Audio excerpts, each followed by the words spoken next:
Evo, srdačan pozdrav cijenjenim posjetiteljima, hvala vam svima što ste došli na izložbu koja se organizira u suradnji s Hrvatskom vatrogasnom zajednicom. Izuzetna mi je čast što mogu pozdraviti našeg fotografa Damira Hojku koji je autor fotografija koje se nalaze ovdje i isto tako kolegu Vedrana Runjića, voditelja Muzeja Hrvatskog vatrogastva. Zahvalio bi se također Hrvatskoj vatrogasnoj zajednici koja je odlučila ovdje u Sisku gostovati s ovom izložbom. Kao što sam napomenuo kod izjava za medije, Gradski muzej Sisak je već surađivao sa Ministarstvom unutrašnjih poslova, s Hrvatskim centrom za razminiravanje, da smo već imali izložbi koje su upozoravale ljude na određene probleme s kojima se mi susrećemo u životu, u svakodnevnom životu, od mina do ostalih stvari. Ova izložba, dakle, koja je vezana uz hrvatsko vatrogastvo i zapravo ovu jednu lošu situaciju koju je izazvao požar na prostoru Korčula i otoka Korčula i poluotoka Pelješca koji se dogodio prošle godine, zapravo izložbe ovakvog tipa nismo imali. Ponovit ću onu možda već sad i otrcanu frazu da slika govori više od 1000 riječi, a doista je tako kada pogledate ovu izložbu, zapravo nije vam svejedno. Dakle, izložba je, osim što je nekakav umjetnički izraz samog autora, ona ujedno i poruka i to jako velika. Dakle, s požarima se ne smijemo igrati, požari su zapravo jedne od elementarnih nepogoda i ja mogu reći da dakle, mogu biti sretan što mi u gradu Sisku imamo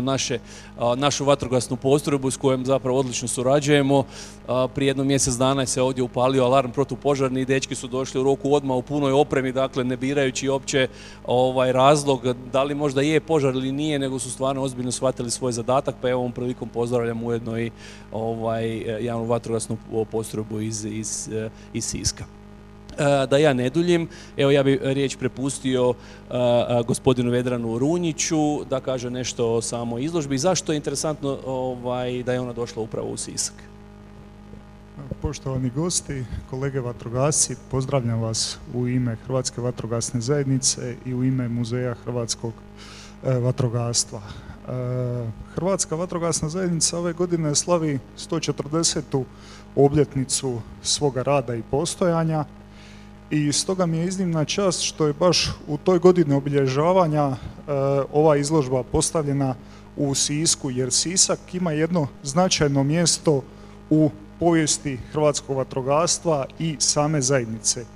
Naime, ideja o stvaranju zajednice je krenula iz Varaždina, ali su prvi konkretni sastanci sa ciljem oživotvorenja, znači stvaranja Hrvatske vatrogasne zajednice, tada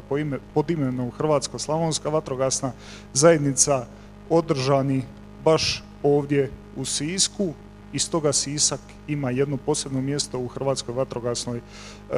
povijesti. Kako ste čuli, dakle, sama ideja ove izložbe je nastala nakon požara na otoku Korčuli i poluotoku Pelješcu i gospodin Hojka je prezentirao ideju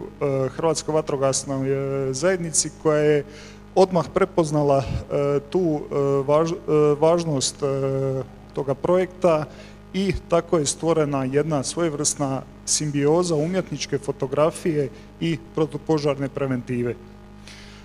Izložba je prvi put postavljena u Muzeju hrvatskog vatrogastva u Noći muzeja i od tu je krenula, kako volim reći, ta svojevrsna šetnja po Crnoj šumi.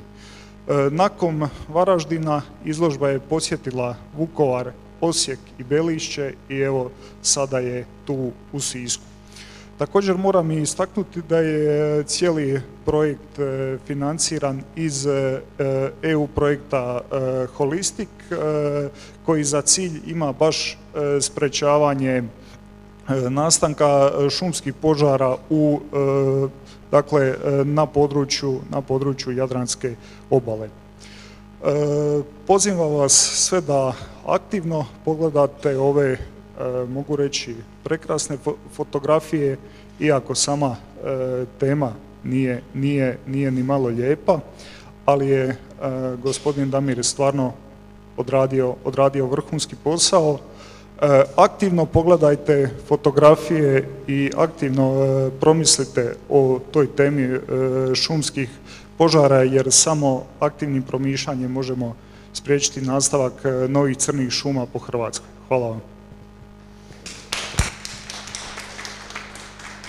Evo, zahvaljujem se kolegi Runjiću i sada me molio autora zapravo ove izložbe, Damira Hojku, da nešto kaže o svojim iskustvima kod izrade samih fotografija. Dobar dan, ja bih se prvo htio zahvaliti da ste eto unatoč tome što smo u podne, imamo otvorenje, našli vremena da dođete, da podržite ovu tu stvar za koju u stvari mi već nekoliko tu mjeseci živimo, dakle od da tako reći, barem ja, od tog požara prošle godine koji mi nije izlazio iz glave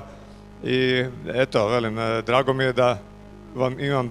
čast i zadovoljstvo konačno pokazati po prvi puta u Sisku, dakle, nešto što ja radim, dakle, iz prvog lica da vidite fotografiju u originalu. Dakle, ovo je moja prva izložba kod vas u Sisku, do sad sam samo bio 2 puta u stvari na otvorenju izložbe mojih seminarista fotosofije, dakle, oni koji su malo u fotografiji, vjerojatno su čuli za projekt, eto, spremamo 11. sezonu, tako da se nadam da ću i u 11. sezoni ponovo imati vaše sugrađane, za sad ih je 3 koji su prošli moj seminar. Uglavnom, kolege su više manje sve rekli o tome što najbolje gledati na fotografijama, dakle ja mogu samo 2 riječi reći kako je to bilo, dakle oni koji su malo ranije došli su već više manje čuli ovo što sam rekao za televiziju, to je u stvari nekakva poanta cijele priče, a poanta je, velim, ta da čovjek kad to doživi u originalu, da to tako kažem, dakle uživo kad stojiš u toj šumi, to ne može ni jedan medij to pretočiti toliko dobro, tako da velim, ovo što vidite ovdje, dakle to mislim da su onako niz nekakvih situacija koje su se meni učinile da najbolje odslikavaju to što se tamo dogodilo i velim, užasno mi je drago da sam uspio nekako naletiti i na par momenata gdje mi sama šuma, ja to volim reći, govorila šta se tu dogodilo, dakle imate tu dolje u ćošku, meni je to možda bila najupečatljiviji moment tog fotografiranja kad ti tražiš, dakle, na koji način to preslikati na fotografiju što se tu dogodilo i onda ti sama šuma ponudi, dakle, u onom odrezanom panju dole u ćošku, dakle, profil onoga koji je u stvari kriv za to što se njoj ovdje dogodilo, ne? Tako da, imalo je to jednu transcendentalnu, nekakvu mističnu komponentu kad sam vidio tu sliku, a i da ne kažem ova fotografija na bijeloj pozadini, dakle, ovo drvo koje u stvari urla goreći u vatri, koja je itekako podsjećala, barem mene, na onaj Munkov krik, ako ste gledali njemački ekspresionizam, ako ste pratili tamo početkom 19. stoljeća, dakle nekih, ja mislim da je 1917. nacrtana, desna slika, dakle to je gotovo identična reakcija onoga što su tada ljudi na taj Prvi svjetski rat, kako su reagirali, tako se to sad jedna vrsta rata dogodila, nažalost, i to je naše šume dolje. Eto, velim, nadam se da smo uspjeli nešto napraviti s ovime, da će oni koji vide ovu izložbu kojima se ureže neka od ovih fotografija u pamćenje, imati priliku možda kako sami sebe podsjetiti neki puta na to što ostane nakon nepažnje, a možda, velim, i djelovati na one oko sebe, da i oni možda 3 puta razmisle kad nekakve stvari rade na mjestima gdje ta vatra može ovakve posljedice ostaviti. Toliko od mene, ako još neko ima nekih pitanja, ja ću još biti tu jedno vrijeme pa se možemo privatno porazgovarati, eto, to je to od mene za sad. Hvala. Evo, zahvaljujem se Damiru Hojki, evo ja vas samo pozivam još jedan put, dakle, da prije nego što odete pogledate izložbu u miru i da nam se pridružite na jednom manjem domjenku i ukoliko imate kakve pitanja za autora možete mu slobodno postaviti. Evo, hvala lijepo.